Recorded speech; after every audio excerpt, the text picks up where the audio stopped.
So hello guys, welcome back to my channel. It's me, Jinkai's TV. So for today's video guys, ay alamin natin ang latest update sa pagre-register sa etravel.gov.ph ngayong March 2024. At sagutin na rin natin ang mga tanong kung bakit daw invalid ang credentials. So magi-invalid talaga yan siya guys kung kayo ay wala pang account. And then next is pwede nga ba gumawa ng account kahit na hindi pa uuwi sa Pilipinas? So, ang sagot po dyan is yes, pwedeng-pwede po kayo gumawa ng account pero hanggang sa paggawa lang kayo ng account at hindi kayo makapag-proceed sa step 1. So, kung interesado ka sa videong ito, please subscribe at i-hit ang notification bell para lagi kang ma-notify sa mga videos, tips, and tutorials na aking i-upload.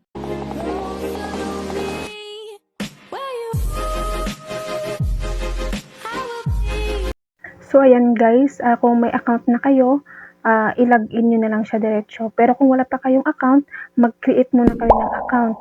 And then, next is,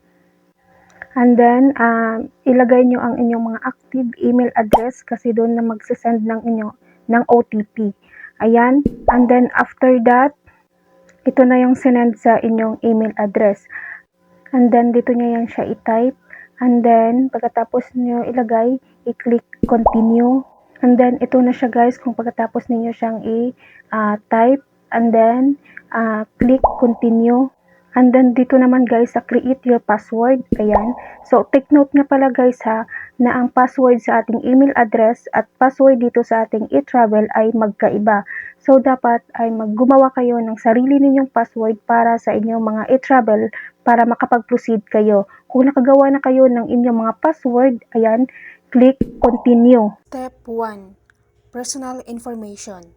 And then dito naman guys sa onboarding personal information, ayan, meron nakalagay dito guys is take a selfie or upload image. Kung meron na po kayong mga pictures, ayan, sa inyong gallery, pwede na lang ninyo yan siya i-upload na lang. So kung gusto niyo mag-take a selfie, pwede rin. Ayan. So, i-click lang yan guys. Ito yung lalabas. Take a photo kung gusto nyo mag-selfie.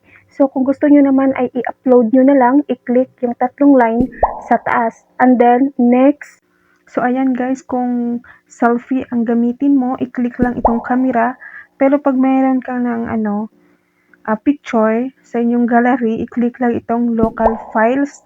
And then, choose a local file. And then, pag na-click na ninyo guys at nakahanap na kayo ng mga picture na i-upload ninyo, ito yung kinalabasan niya. Ayan.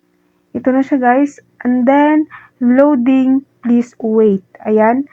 And then, next niyan is mag-a-upload na yung mga pictures ninyo na nilagay. And then, dito naman sa Philippine passport holder kung ikaw ay isang OFW. So, ang foreign passport holder naman guys is kung tourist ka sa Pilipinas. Ayan. And then, next is first name, middle name, last name. So, ang sa middle name guys is optional lang siya. And then, sa suffix, ayan, kung wala naman kayong suffix, okay lang na i-blank lang ninyo. And then, sa 6 is female or male. And then, ilagay na lang din ninyo yung birth of date. Ayan, month, date, and year. And then, next is, dito naman sa mobile number. Kung gusto niyo guys na number dito sa ibang bansa ang gamitin ninyo, i-click lang ang flag icon sa taas. And then, dapat is active yung number ninyo na ilalagay. And then, next is citizenship. Ayan, country of birth. And then, passport number. And then, occupation. Dito sa occupation, guys, is tayo ay OFW o nasa bahay nagtatrabaho is i-click lang natin ang domestic helper. And then, are you an overseas Filipino worker or OFW? And then, click lang yan yung yes. And then, dito naman guys sa OFW classification is land-based. Kasi guys, ang land-based is tayo ay mga OFW. Ang sea-based is yung nagtatrabaho sa barko or mga seaman. And then guys is dito naman sa permanent country of residence. Ayan, ilagay mo yung country or ang Pilipinas. And then next is yung province, municipality, barangay, and house number ninyo. So, dito naman sa address line guys, hayaan na lang ninyo yan ah, kung hindi ninyo siya ilagyan. And then, click next. After that guys, is dito sa personal information, ayan, i-review ninyo siya guys kung tama ang mga details na nilagay ninyo. And then, next is scroll up lang yan. And then, i-click yung submit. After that guys, ito yung lalabas. Your profile is complete. You can now begin creating your e-travel transaction. Wow! And after that is proceed. Dito naman sa travel registration is kung ikaw ay pauwi kung ikaw yung magre-registered, i-click lang yung for me. So, kung may kasama kang family guys, is mag-registered ka muna bago mo sila i-add sa family member. And then, hayaan na lang ninyo yung air. Ayan.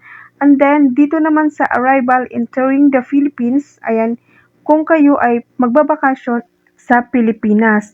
And then, dito naman sa departure leaving the Philippines, kung kayo naman ay pabalik sa ibang bansa. And then, at dito naman guys, sa special flight, hayaan na lang ninyo yan siya and then click continue. And after that is, dito naman sa travel details, Philippine arrival via air. And then purpose travel is returning to the Philippines. And then travel type, aircraft yung ilalagay ninyo. And then, tayo ay magbabakasyon, so ilagay natin yung residence. And then, flight information, date of arrival, name of airline, flight number, ayan. And then, next is flight information. Ayan, check lang niyo yan siya guys. And then, dito nga pala sa yung ibang airline niya pala guys ay hindi makikita yung flight number. Ayan, kung hindi niyo yan makikita guys, naalala niyo yung special flight, pwede yan ninyo yan i-click. And then, dito naman guys is 00 lang ilagay ninyo and then next. And then, ngayon guys is hindi na natin kailangan yung PCR test. So, ilagay lang ninyo dyan is no and no. And then next. And then, i-check ninyo yung inyong personal information. And then, kung tama. And then, next is scroll up lang ninyo. And then, next is ito na yung kinalabasan. Congratulations, you have successfully submitted your details. And then, ang next na ito guys is yung inyong e-travel pass. And then, ito na guys ang bagong e-travel pass ngayon. So, ayan lang guys. So that's all guys for today's video. Kung may natutunan ka sa video ito, please don't forget to subscribe at i-hit ang notification bell para lagi ka ma-notify sa mga videos, tips, and tutorials na aking i-upload. Thank you and God bless. Bye-bye!